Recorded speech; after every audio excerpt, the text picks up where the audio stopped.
You're watching WUFT TV News. Florida Gator baseball finally got their revenge on FSU after a huge walk-off win last night. Welcome back to sports. I'm Lindsay Studstill.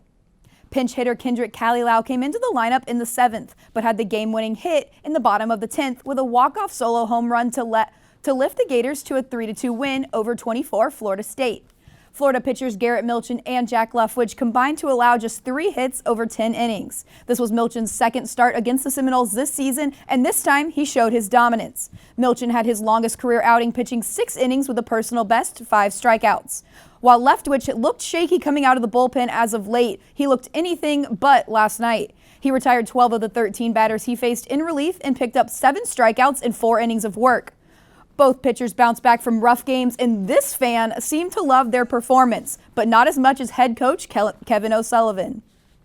I'm really proud of both those guys. Bouncing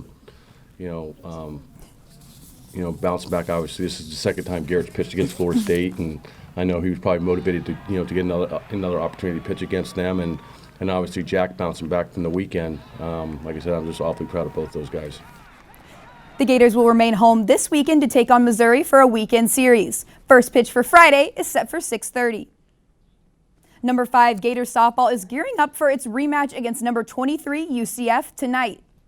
This will be the second time the two teams have faced each other this season, with the first game ending 8-6 in favor of UCF. Since that game, Florida has posted a 9-1 record and is hitting .311, while the pitching staff is holding a 1.7 ERA.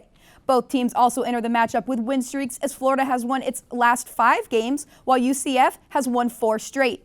The Gators will look to avenge their loss from earlier in the season, but head coach Tim Walton knows it will not be an easy task.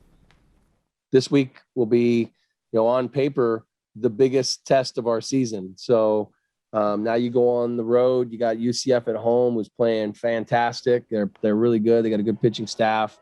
They embarrassed us at their place. We didn't play very well, and we didn't play very well at all. So I hope we respond, with a little bit of emotion, a little bit of physicality. First pitch for tonight was set for 6, but will be pushed back due to travel delays. Gator men's swimming and diving head coach Anthony Nesty has been named the SEC Men's Swimming Coach of the Year for the 3rd straight season. Nesty led the Gators to their 9th SEC title in a row and 42nd title overall. At the NCAA championships, the Gators took 3rd with 367 points, making it their best finish since 2017. And after 3 seasons as the men's head coach, Nesty will now also coach the women's team. The Tampa Bay Rays fell last night to the Texas Rangers 8-3. Ryan Yarbrough was on the mound for the Rays and gave up 10 hits and 6 earned runs in just 6 innings of work. Texas had gone 22 innings without scoring a run, but came out swinging and scored a run in the 1st inning. The Rangers ended a season-high 4-game losing streak with the win. The two teams will face off again tonight for Game 3 of their 4-game series. First pitch is set for 7:10. Thank you, Anthony. And one last note before we go, a bit of bittersweet news.